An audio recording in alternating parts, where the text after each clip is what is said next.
तुकाराम ज्ञानेश्वर महाराज की जय, तुकाराम महाराज सद्गुरुदेव महाराज की जय। आनंद सत्यप्रकाश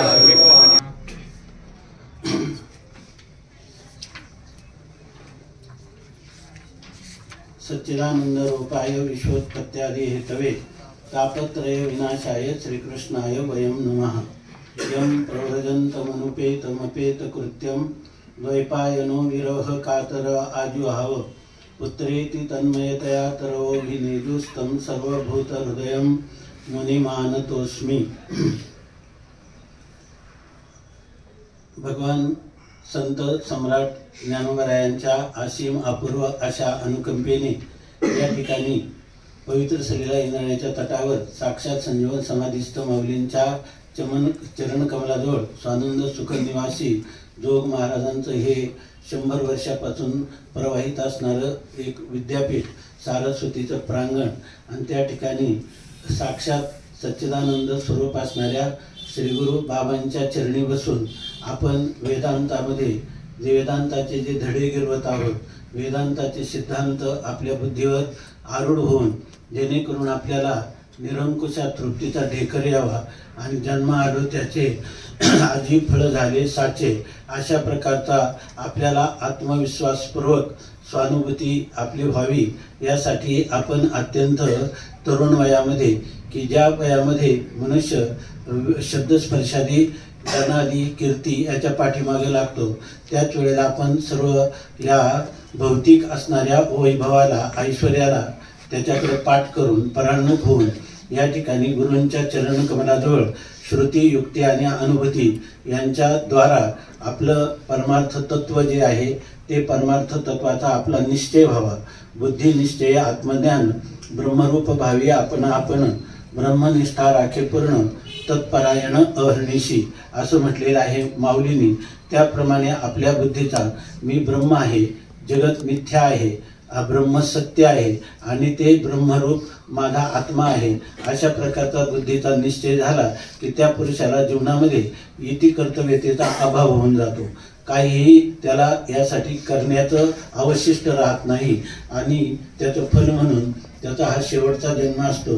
जन्माभावरूप मोक्ष त्याला प्राप्त होतो आणि ही गोष्ट आपल्याला प्राप्त करायची आहे किंवा ही कशी प्राप्त करायची ही आपल्या अंतःकरणात जवळजवळ जिज्ञासा सुद्धा झाली नसताना केवळ या ठिकाणी आपल्याला कीर्तनकार किंवा प्रवचनकार व्हावं, भजन शिकावं, मृदंग शिकावा किंवा आपल्या जीवनामध्ये काहीतरी अलौकिक करावं आणि ह्या जे काही जनाचाराच्या पद्धतीने चाललेलं आहे याच्यामध्ये काही रम्य समाधान किंवा परमाशांती नाही म्हणून आपल्याला अत्यंत ह्या बालवयात किंवा तारुण्याच्या उंबरठ्यावरच एक प्रकारचं वैराग्य निर्माण झालं आणि आपण या ठिकाणी इकडं तिकडं विश्वाच्या पाठीवर कुठंच न जाता आनंदीला माऊलींच्या चरण कमलाजवळ आणि तेही स्वानंद सुखनिवासी जोग महाराजांच्या चरण कमलाजवळ किंवा पावन स्मृतीस्थळी आणि अशा शताब्दीच्या जवळ आलेल्या महापुरुषांनी जे आपल्या जीवनाची 100 वर्ष तपस्या केली त्या तपस्येच्या द्वारा आपल्याला आपण कोण आहोत, आपल्याला कुठं जायचं आहे, त्याच्यासाठी साधन काय आहे, त्याचं साध्य काय आहे, त्या साध्य साधनाचा नियत कार्यकारण काय भाव आहे हे आपल्याला काहीच माहीत नव्हतं। आपण कॉलेज शिकत असताना किंवा कोणी काही व्यवसाय किंवा नोकरी करीत असताना आपल्याला फक्त एक नवीन जीवनाची दिशा मिळावी, ते आपल्याला कुठं जायचं आणि कसं जायचं हे माहीत नसताना गुरुवर्यांच्या पायाजवळ आपण बसलो आणि त्यांच्या चरण कमलाजवळ आपण अशा प्रकारचं ज्या दिवशी आपल्याला वेदांत कशाला म्हणतात हे माहीत नाही त्याच दिवशी आपण मंगलाचरण म्हणायला लागलो। जो आनंद सत्य प्रकाश विभो आणि आधार नाम रूपास बुद्धी जाणे आणि न जाणे हे त्यास तो अपार शुद्ध परमात्मा मीचे असे असं म्हणताना आपल्याला हे काहीच याचा अर्थ माहीत नाही। गुरुवर्य बाबांच्या जवळ त्याचं आपण जेव्हा चिंतन करतो तेव्हा चिंतन करताना आपल्या लक्षात येतं की बुद्धी न जाणे आणि जाणे ही त्यास याचा खरा खुलासा होतो चौथा तरंग झाल्यानंतर। परंतु आपल्याला जे गोष्ट आहे स्वामी महाराज सांगायचे की स्वामी महाराज इथं आले आणि 6 महिन्यानंतर त्यांचं तृप्तिदीप चालू होतं आणि ते तृप्तिदीप संपलं आणि त्यावेळेला त्या स्वामी महाराजांनी आपल्या खोलीत पाठानंतर लिहिलं की धन्योहम न मे कर्तव्यम विद्यते क्वचित, मला कोणत्याही प्रकारचं कर्तव्य प्राप्त झालं नाही. अहो शास्त्रम अहो गुरु, आमचे गुरु किती धन्य आहेत, आमचं शास्त्र आम्हाला किती धन्य करतं. अशा प्रकारचं त्यांनी भिंतीवर व पत्र्यावर आपल्या खोलीत लिहिलं आणि खाली झोपले, पाय खांबाला टेकवले आणि मोठ्याने आनंदात म्हणत राहिले. तेव्हा त्या गुरुजींची असणारी एक विदुषी कन्या तिथून जवळून चालली होती. ती खरोखरच विद्वान होती. तिने आयुष्यभर ह्या वेदांताचे धडे जे आहेत ते आपल्या अनुष्ठानात आणले होते, अनुभूतीत आणलेले होते. तिथून जाताना तिनं पाहिलं की हा काल 6 महिन्यापूर्वी आला आणि लगेच अपार शुद्ध परमात्मा मी असे किंवा मीचे असे आणि धन्य म्हणतो. तिने जाऊन वडिलांना सांगितलं हा श्रीधर काल आला नाही तर त्या पत्र्यावर लिहिलं काय आणि खाली लोळतो काय आणि सांगतो काय, मी धन्य आहे असं म्हणत आहे. 6 महिन्यात याला झालं ब्रह्मज्ञान. तेव्हा त्या गुरुजींनी सांगितलं की ज्याचे पत्रे किंवा ज्याचे भिंत लिहिते की धन्योहम, जरी त्याला अजून ज्ञान झालं नसेल तर त्याला एक दिवस झालं तर त्यालाच होईल, इतरांना होणार नाही म्हणून. आणि समजा त्याला झालं, लवकर झालं तर तुझ्या बापाचं काय येईल. ते स्वतःच तिचे वडील होते, पिताश्री होते. अशा प्रकाराने आपल्याला सांगायचं तात्पर्य हे आहे की गुरुवर्य बाबांच्या चरणाजवळ जेव्हा आपण उपस्थित झालो तेव्हा आपल्याला कुठं जायचं हे सुद्धा माहीत नव्हतं. तरी सुद्धा आपल्या जीवनामध्ये आपलं कर्म कसं विशुद्ध केलं असताना अंतःकरण शुद्धी होते. कर्म निष्काम उपासना केली असताना आपल्या अंतःकरणाची स्थिरता होते. श्रीगुरूंच्या जवळ बसून अंतरंग साधन श्रवण मनन निधी ध्यासन तत्वम पदार्थ शोधन केला असताना आपल्याला निश्चित एक ना एक दिवस कृतकृत्य झालो, इच्छा केली ते पावलो. अशा प्रकारचा कृतकृत्यतेचा तृप्तीचा, निरंकुशा तृप्तीचा, ज्या तृप्तीला धन लागत नाही, मान लागत नाही, त्याला कोणता विषय लागत नाही आणि तरी सुद्धा आपल्या अंतःकरणामध्ये ओसंडून वाहणारा आनंद प्रगट करण्याचं सामर्थ्य ज्या श्रीगुरू चरणाच्या ठिकाणी आहे त्याच ठिकाणी आपल्याला माऊलीने आणलं. हे आपल्या जीवनातील सर्वात मोठे धन्यवादाचे किंवा भाग्याचे क्षण आहेत. आणि हा जो ग्रंथ आहे, हा विचारसागर, हा दिसायला लघु कलेवर अत्यंत छोटासा ग्रंथ आहे, पण याच्यामुळं वेदांतामध्ये असणारे जी बृहत प्रस्थानत्रय आहे म्हणजे अद्वैत सिद्धी खंडन खाद्य यासारखे जे ग्रंथ आहेत, या ग्रंथाचं देखील आपलं वेदांत चिंतनामध्ये प्रवेश होऊ शकतो. लघु प्रस्थानत्रय ज्याचा विचारसागर झाला त्या पुरुषाला गीता भाष्य, संस्कृत ज्ञान संपादन केलं त्याला गीता भाष्य, ब्रह्मसूत्र भाष्य किंवा उपनिषद भाष्य सुद्धा जितकं लवकर लागतं तेवढं ज्या लोकांनी आपण तर फक्त केवळ हे शिकतो आपलं भंडारकरांची 2 ग्रंथ पण ज्यांनी सिद्धांत कौमुदी, लघु सिद्धांत कौमुदी केली त्यांना सुद्धा देखील त्या वेदांताच्या पारिभाषिक शब्दाची शक्ती लक्षात येत नाही, तेवढी त्या शब्दांची शक्ती ह्या विचारसागराचं पंचदशीचं चिंतन केलेल्या आपल्या ह्या वारकरी शिक्षण संस्थेमध्ये जे 4 वर्षाचा अभ्यासक्रम आहे पण 12 वर्ष उत्तराखंडात तपस्या केलेल्या मनुष्याला सुद्धा त्याची जेवढी खुली किंवा गांभीर्य करणार नाही तेवढी प्रगल्भता या गुरुवर्यांच्या कृपेने आपल्या ठिकाणी येत असते. आणि ती येत असताना नुसता आपल्याला एखाद्या प्रकारे शब्दाचं माध्यम करून काहीतरी आपल्या बुद्धीचा प्रभाव करायचा असं ही विद्वत्तेचे आपल्याला कधीही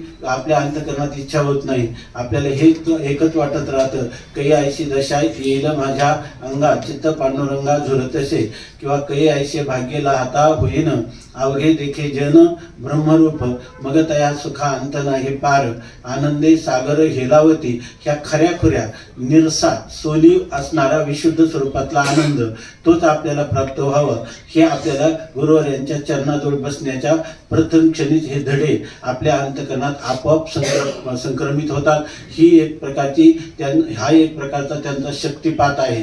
त्यांनी आयुष्यभर जे केलं तर जशी आईला एखादा पदार्थ पक्वांना आवडलं तर ती आपल्या मुलासाठी देते त्याप्रमाणे आपल्या जीवनात जी काया वाचा मने करून केलेली साधना तिचं आपल्याला प्राप्त झालेली फलश्रुती ही आपल्या जवळ आलेल्या या सर्वांच्या अंतःकरणामध्ये संक्रमित व्हावी म्हणून त्यांचे जे अंतःकरण जे काही द्रवीभूत झालेलं आहे त्या द्रवीभूत झालेल्या अंतःकरणाचे मूर्तिमान जे शब्द आहेत ते शब्द आपल्या हृदयात संक्रमित होतात आणि हे भाग्य वारकरी संप्रदायामध्ये शिक्षण घेत असणाऱ्या विद्यार्थी समाजाला जेवढं लाभलेलं आहे तेवढं भारतवर्षात कुठेही लाभलेलं नाही. आणि आताच बघा आपण ह्या वर्षी कार्तिकीपासून सुरू केलेला ग्रंथ आज 6व्या तरंगापर्यंत आला. त्याच्यातला 20वा परिच्छेद आपला चालू आहे आणि तो आहे दृष्टी सृष्टीवादाचं स्वरूप आणि त्याविषयी शंका व समाधान. हे सगळं आपल्याला या ठिकाणी आता करतला मलक होत आहे. म्हणजे जसा तळ हातावरचा कावळा आहे आणि तो आपल्याला जर हलवला तर सर्वांगाने दिसतो. तळ करतळावरी वाटोळा डोलत देखी जे आवळा तैसे ज्ञान आम्ही डोळा दाविले तुझं. या ज्ञानोबा म्हणतात की अर्जुनाला भगवान म्हणतात की डोलता आवळा जसा सगळ्या अंगाने आपल्याला पाहता येतो त्याप्रमाणे तुमचं स्वरूप कसं सच्चिद आनंद स्वरूप आहे. त्या सच्चिदानंद स्वरूप अद्वैत कसं आहे ते नित्यमुक्त शुद्ध स्वभावान कसं आहे. त्याच्या ठिकाणी कोणत्याही प्रकारचा देशकाल वस्तू परिच्छेद नाही. स्वगत सजाती विजाती आदी भेद नाही. त्या ठिकाणी नामरूप संबंध जाती क्रिया भेदू हा आकाराशी ते प्रवादू वस्तूची नाही वस्तूशी नाही. मी असंग निर्विकार आत्मा आहे. अशा प्रकारचा जो विचार आहे की जो विचार अनंत जन्माच्या पुण्याशिवाय कधीही मनुष्याच्या अंतःकरणात उद्भूत होत नाही. आणि तो आता सांगितल्याप्रमाणे भगवान परमात्म्याने अर्जुनाला सांगितलेलं आहे की यहैव काय शक्नोती हैव या सोडून प्राक्षेर विमोक्षणा काम क्रोधोद्भवं वेगम संयुक्तः सुखी नरः. या ठिकाणी भगवान म्हणतात शक्नोती हैव शक्नोती इह एव म्हणजे या ठिकाणी जो सहन करू शकतो. काय काम क्रोध लोभोद्भवम काम क्रोध आणि लोभाचे जे वेग आहे तो जो मनुष्य सहन करतो तर ते म्हणतात सहा सुखी. तोच खरा सुखी आहे.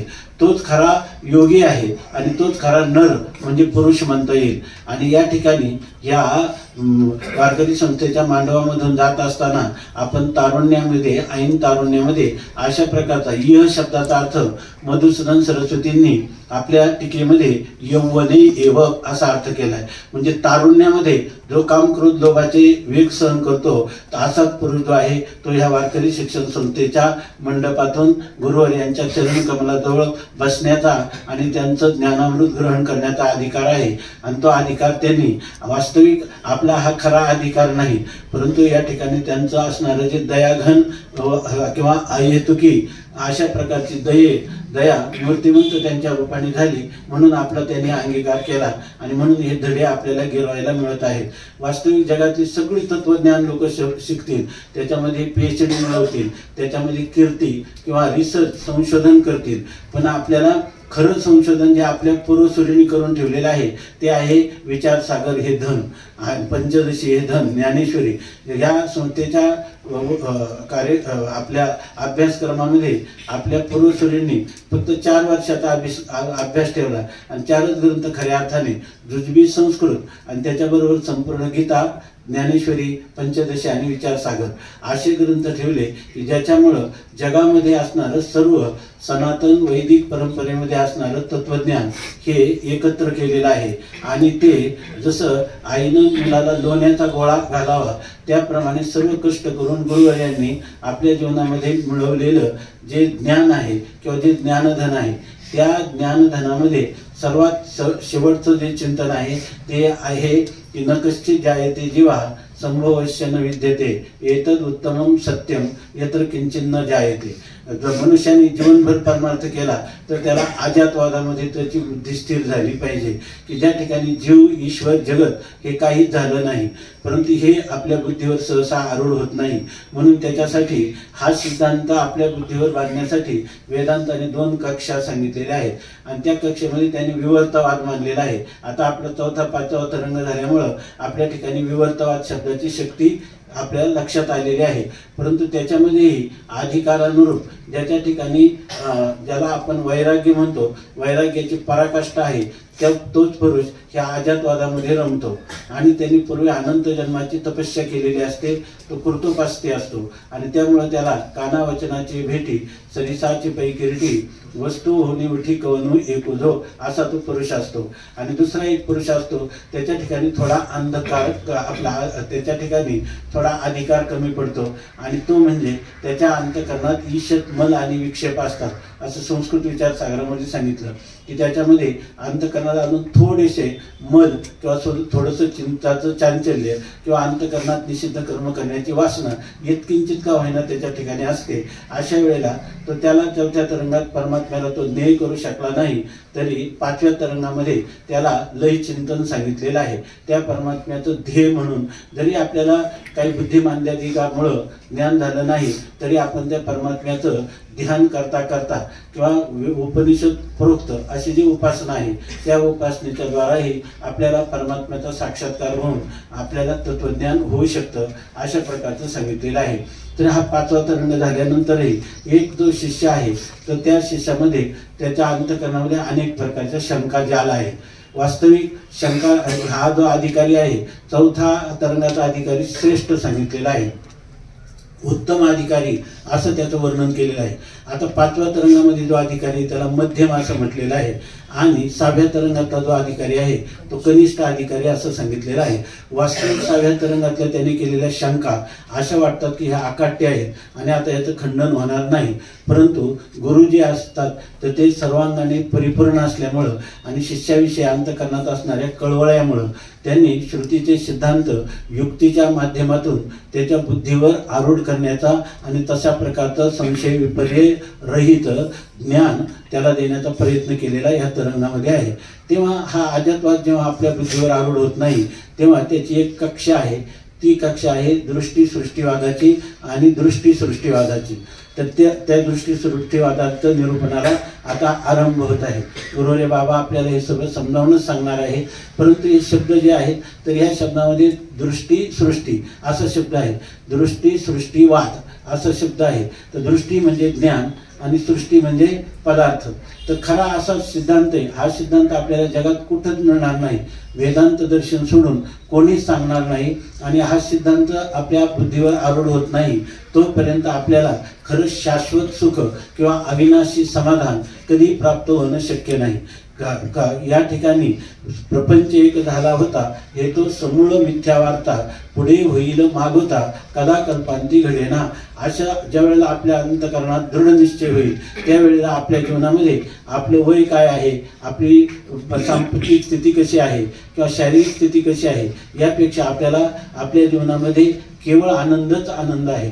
आनंदाचे डोहे आनंद तरंग, आनंदाचे अंग आनंदाची काही सांगू झाले काहीची आबाई पुढे चाली ते हे आवडीने.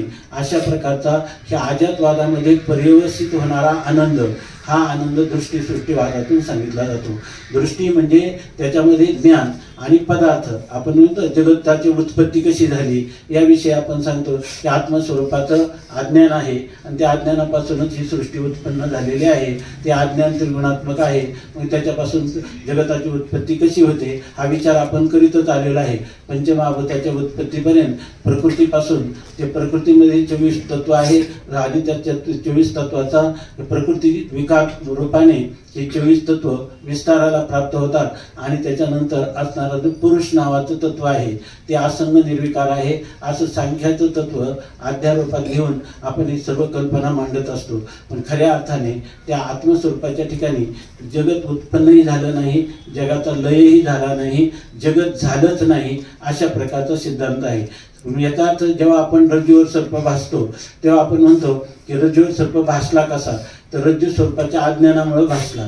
अज्ञानामुळे भासला तर सामान्य स्वरूपाचं ज्ञान आणि विशेष स्वरूपाचं अज्ञान आणि ते त्रिगुणात्मक असणाऱ्या अज्ञानाचं कार्य तो सर्प आहे आपण संगती सांगतो. ज्या वेळेला आपल्याला रज्जूचं ज्ञान होतं त्यावेळेला रज्जूच्या दृष्टीने आपण जर विचार केला, हा विचार आपल्या बुद्धीत झाला, रज्जूच्या दृष्टीने विचार केला आणि रज्जूला जर म्हटलं की रज्जू महाराज तुमच्या सामान्य स्वरूपाचं ज्ञान आणि विशेष स्वरूपाचं अज्ञान याच्यामुळे सर्प भासला. आणि त्याच्यामध्ये पुन्हा ते अज्ञान त्रिगुणात्मक आहे. त्या अज्ञानाच्या तमोगुणाचा पदार्थ म्हणून हे पदार्थ उत्पन्न झाले आणि त्या अज्ञानाच्या सत्वगुणाचा परिणाम म्हणून सर्पज्ञान उत्पन्न झालं. त्याचा परिणाम सर्प आणि सर्पज्ञान ही दोन्ही अज्ञानाचा परिणाम आहे. आपण हे सर्व ऐकून घेतो, परंतु या ठिकाणी ऐकून घेतलं, परंतु जर रज्जूला, ज्या रज्जूच्या ठिकाणी तुम्ही ह्या कल्पना केल्या त्या रज्जूला जाऊन विचारलं तर तुम्ही सर्प पाहिला का? सर्प पाहिला नाही. सर्प तिथं उत्पन्न झाला का? झाला नाही. रज्जूला विचारलं तुमच्या अधिष्ठान ज्ञानानंतर सर्प निवृत्त झाला, हेही त्याला माहीत नाही. तसं खरं जे आत्मस्वरूप आहे त्या आत्मस्वरूपाच्या ठिकाणी जगत नावाचा पदार्थ उत्पन्न झाला नाही, पण तुम्हाला आम्हाला प्रतीतीला येतो. म्हणून त्याची संगती सांगताना शास्त्र या ठिकाणी अशा प्रकारची संगती सांगतं. त्या संगतीतही जी संगती अजातवादाच्या जवळची आहे अशी संगती या दृष्टी सृष्टीवादामध्ये सांगितलेले आहे की ज्या वेळेला तुम्हाला हा पदार्थ दिसतो ना त्याच क्षणी तो नवीन उत्पन्न होऊन दिसतो आणि त्या पदार्थाचं ज्ञान गेलं की तो पदार्थही जातो, ज्ञानाबरोबरच पदार्थ जातो. ज्ञान समकालीच हा पदार्थ उत्पन्न होतो असा सृष्टीवादाचा सिद्धांत आहे. आणि म्हणून ज्ञान समकालीच पदार्थ उत्पन्न होतो, याला दृष्टी सृष्टीवाद असं म्हणतात. म्हणजे यामध्ये पदार्थाला अज्ञात सत्ता दिली जात नाही. जसं आपण रज्जूवर सर्प भासला तर आपल्याला काय वाटतं की या ठिकाणी सर्प अगोदर होता असं वाटतं की नाही? सर्प अगोदर होता, आता सर्प निवृत्त झाला, मधल्या काळात तो दिसला, अशा प्रकारचं वाटतं. परंतु खरं जर पाहिलं तर हा जो मिथ्या पदार्थ असतो तो उत्पन्न झालेला नसतो, पण भासतो कधी तर त्या ज्या काळात तो भासतो त्याच काळात तो उत्पन्न झालेला असतो. म्हणजे त्याच्या उत्पत्तीचा काळ आणि त्याच्या ज्ञानाचा काळ एकच असतो. जेव्हा ज्ञान गेलं, जसं आता माझ्यासमोर माईक आहे, आता तो माईक माझ्या दृष्टीने नवीनच उत्पन्न झाला आणि मी त्याच्याकडे पाठ केली की तो गेला. पण पदार्थ आणि पदार्थ ज्ञान याची युगपत उत्पत्ती आणि युगपत ज्ञान होते, आपलं युगपत नाश होतो, असा हा दृष्टी सृष्टीवादाचा सिद्धांत आहे. या सिद्धांताची आपल्या जीवनात उपयोगिता याच्यासाठी येते की आपल्या जीवनात जे काही सुखदुःख होतात किंवा सुखदुःखाचे ठणके बसतात, जर हा पदार्थ ज्यावेळेला आपलं सुख झालं तेव्हा सुखात्मक पदार्थ आहे, जेव्हा दुःख झालं तेव्हा तो दुःख प्रदान करणारा विषय आहे आणि तो पदार्थ मिथ्या आहे. जरी तो आपल्याला ज्ञान काळात दिसत असला तेव्हाही तो सत्य नाही आणि अगोदर तर तो पदार्थाचा काय त्रैकालिक अत्यंताभावच आहे. अशा प्रकारचं जर आपल्याला हे खरं निसंदेह म्हणजे संशय विपर्य रहित असं जर ज्ञान झालं तर त्या मनुष्याला कोणताही प्रसंग झाला तर तो जेव्हा त्याचं ज्ञान गेलं तेव्हा तो पदार्थ गेला. आता पुन्हा जर तुम्हाला तो तसाच भासायला लागला तर तो पदार्थ नवीन उत्पन्न झाला आणि नवीन भासायला लागला.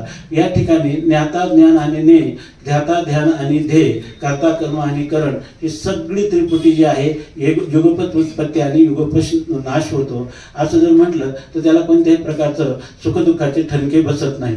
परंतु याच्या अगोदर चौथ्या तरंगामध्ये आणि पाचव्या तरंगामध्ये पदार्थाला अज्ञात सत्ता देऊन पण सांगितलेलं आहे. म्हणजे आपल्याला पदार्थ ज्या वेळेला आपल्याला सर्प भासला तेव्हा त्याच्यापूर्वी तो सर्प होता म्हणूनच भासला की नाही अशीच आपली समजूत असते. म्हणजे त्याला अज्ञात सत्ता देतो. म्हणजे त्याला म्हणतात सृष्टी दृष्टीवाद. अगोदर सृष्टी म्हणजे पदार्थ आहे आणि नंतर त्या पदार्थाचं ज्ञान होतं, हा सृष्टी दृष्टीवाद आहे. परंतु या ठिकाणी जरी तो पदार्थ ज्ञात होता तरी दृष्टी सृष्टीवादामध्ये तो मिथ्याच होता आणि सृष्टीवाद दृष्टीवादामध्ये तो त्या पदार्थाला अज्ञात सत्ता दिली तरी तो पदार्थ काय आहे? मिथ्याच आहे. आणि पदार्थ मिथ्या आहे म्हटलं का मिथ्या पदार्थ अधिष्ठानाला कधी द्वैत निर्माण करू शकत नाही, त्याची कोणत्याही प्रकारची लाभहानी करू शकत नाही. याचाच अर्थ तो पदार्थ कसा आहे?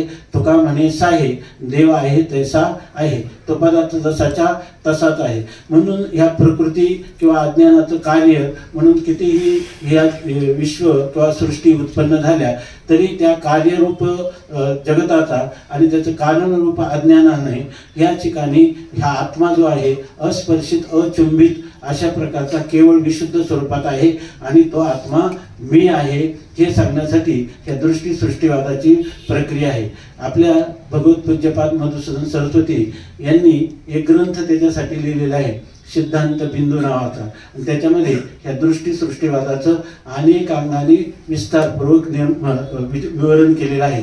परंतु त्या सर्व ग्रंथाचं जेवढं तात्पर्य आहे त्या ग्रंथाचं वर्षभर शिकलं तरी सुद्धा आपल्याला चांगलं आकलन झालं असं वाटत नाही. पण विचारसागरात गुरुवरांच्या कृपाछत्राखाली कृपादृष्टीखाली आपण जर ह्या दृष्टीसृष्टीवादाचं स्वरूप, त्याच्यावर येणाऱ्या शंका आणि त्याचं समाधान याचं जर आपण श्रवण मनन निधिध्यासन केलं तर आपल्याला याची देही याचे डोळा आपल्याला अशा प्रकारचा हा दृढ मिथ्यात्व निश्चय होऊ शकतो. जीव ब्रह्मईचं नित्यसिद्ध असणारा ऐक्य त्याचाही निश्चय होतो आणि आपल्याला असं कधीही वाटत नाही की आमच्या मनुष्याने सगळ्या पायाला भोवरा बांधून विद्या विलासी अशा प्रकारचं भारतभर चिंतन करीत त्यांनी परिभ्रमण केलेलं आहे. तो एक प्रकारचा परिव्राजक आहे आणि मी तर फक्त केवळ विचारसागराचं 2ऱ्या वर्षामध्ये चिंतन केलेलं आहे. मला त्याचा इतका बोध कसा असेल, अशा प्रकारचं त्याचं स्वतः किंवा परतावत्थान कधीच होणार नाही.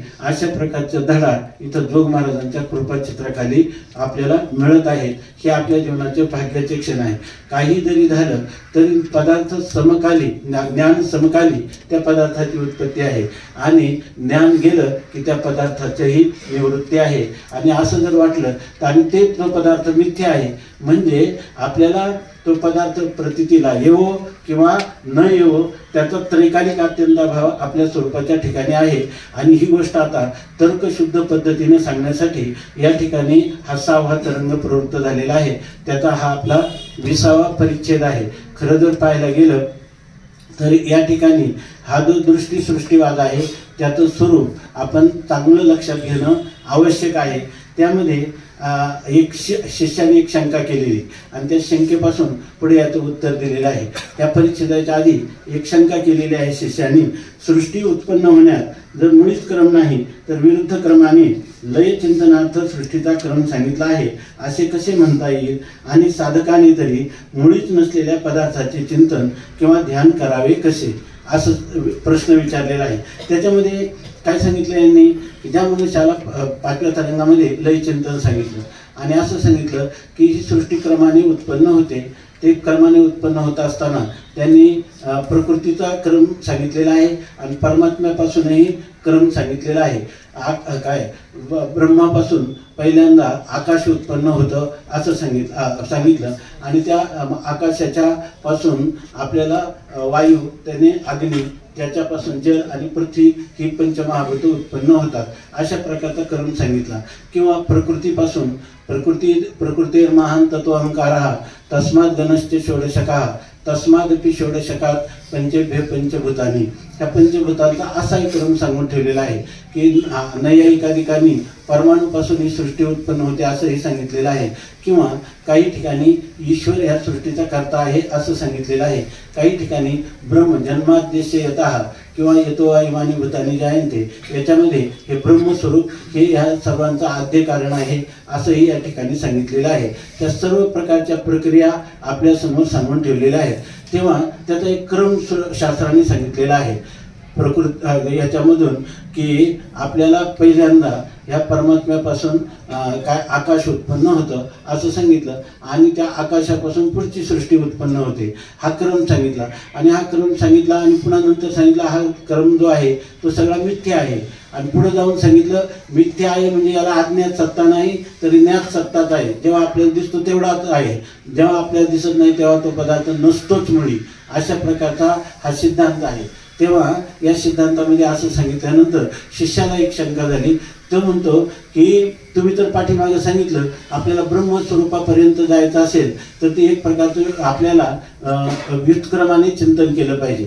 जशा क्रमाने पदार्थ उत्पन्न झाले त्याच्या उलट क्रमाने चिंतन करावं. पहिल्यांदा ही जी पृथ्वी आहे ती पृथ्वी सर्वं द्रव्यं पांचभौतिकम, सर्व द्रव्य पंचभौतिक आहे. त्याच्यामध्ये हे पृथ्वी तत्व सगळ्यात शेवटचं तत्व आहे.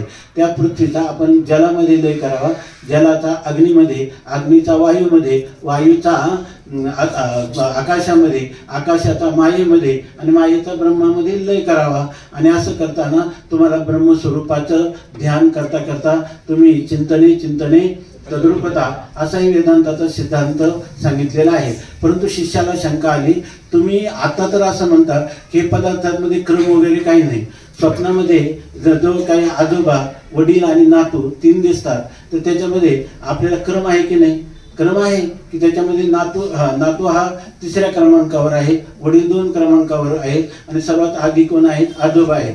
पण जेव्हा आपण स्वप्नातून जागा झालो तेव्हा आपण कोणता विचार करतो, स्वप्नातले आजोबा, स्वप्नातले वडील आणि स्वप्नातले नातू हे तिन्ही एकाच वेळेला उत्पन्न झाले की नाही. याचा त्यांच्यात क्रम आहे का, नाही. क्रमाचा सुद्धा काही एक प्रकारचा झालेला भ्रम आहे. हे सगळे युगपत उत्पन्न होतात आणि स्वप्न गेलं की युगपत यांचा नाश होतो. आणि हा सिद्धांत आपल्याला पटायला लागतो की नाही, पटायला लागतो. पण आपल्याला मागं जे श्रवण केलं त्याच्याविषयी पुन्हा शंका येते. तर तुम्ही तर सांगितलं की लय चिंतन सांगत असताना विरुद्ध क्रमाने चिंतन सांगितलं, पण त्याच्यात कर्मच नाही तर तो विरुद्ध क्रमाने चिंतन तरी कशाला सांगायचं बरं. श्रुती कधी असत्य प्रतिपादन करत नाही. ज्याच्यामध्ये क्रमच नाही त्यामध्ये क्रमाने चिंतन करा आणि मग तुम्हाला अधिष्ठानाचं ज्ञान होईल किंवा अधिष्ठान स्वरूप तुम्ही व्हाल. असं कसं काय बोलता, असं शंका. ती शंका शिष्याने या ठिकाणी घेतली. महाराज, सृष्टी उत्पन्न होण्यात जर मुळीच क्रम नाही तर विरुद्ध क्रमाने लय चिंतनार्थ सृष्टीचा क्रम सांगितला आहे. पण शास्त्र पाहायला गेलं की शास्त्रामध्ये मात्र अशा प्रकाराने सांगितलेलं आहे की सृष्टीचा क्रम आहे, असंच प्रतिपादन केलेलं आहे. असे कसे म्हणता येईल, तुम्हाला म्हणता येणार नाही. कारण जर क्रमच नाही तर क्रम कशाला सांगतात, हे असत्यवाद तुमच्या पदरात पडेल की नाही. आणि श्रुती कधी असत्य बोलणार नाही. आणि तुम्ही तरी असा क्रम कसा सांगावा, आणि श्रुतीने तरी हा क्रम विरुद्ध क्रम कशासाठी सांगितला. आणि साधकाने तरी मुळीच नसलेल्या पदार्थाचे चिंतन किंवा ध्यान करावे कसे. आणि साधकाच्या दृष्टीनं जर हे जगतच उत्पन्न झालं नाही तर त्या जगताच्या उत्पत्तीचं क्रमाने विरुद्ध चिंतन करून अधिष्ठानापर्यंत पोहोचण्याचा प्रयत्न आणि तशा प्रकारचं जो पदार्थ अस्तित्वातच नाही त्याचं ध्यान करायचं आणि सत्तारूप असणाऱ्या ब्रह्माची प्राप्ती होईल अशा प्रकारचा एक अंतःकरणामध्ये धारण करायची. हे तरी कशाला पाहिजे, अशा प्रकारची या शिष्याने शंका विचारलेली आहे. आणि मग त्याच्याविषयी दृष्टी सृष्टीवादाचं स्वरूप आणि त्याविषयी शंका आणि समाधान सांगत आहे. या ठिकाणी गुरुवर्य बाबांनी आज्ञा केली म्हणून बाबांच्या चरणी ही शब्दरूपी जी कुसुमांजली आहे आणि जोग महाराजांचं वास्तव स्वरूप असणारे आपण जे काही विद्यार्थी समूह आहात या सर्वांच्या चरणी ही एक शब्द कुसुमांजली समर्पित करायची. बाबांचा आज्ञेचं पालन म्हणून या ठिकाणी ह्या अनधिकार चेष्टा करण्याचा प्रयत्न केला. आम्हाला मातृपुत्र तुल्य छत्र जे आहे ते गेल्या जवळजवळ 45 वर्षापासून बाबांचं निरंतर अखंड लाभलेलं आहे. म्हणून त्यांच्या आज्ञेचं अतिक्रमण करू नये एवढ्यासाठी या ठिकाणी हा थोडा शब्द प्रबंध केला. हा जे काही आज बाबा आपल्याला सांगणार होते ते उद्या आपल्याला सांगणारच आहेत. तुम्ही म्हणाल मग आता तुम्ही थोडं तरी सांगायला पाहिजे होतं, तर त्याचं कारण असे की मला येत नाही हे मी कसं सांगू, ऐकलं नाही. म्हणून या ठिकाणी थोडं त्याचं सारांश रूपाने कथन करण्याचा प्रयत्न केला. कुंडलीक वरदा विठ्ठल श्री ज्ञानेश्वर महाराज की जय. महाराज की जय.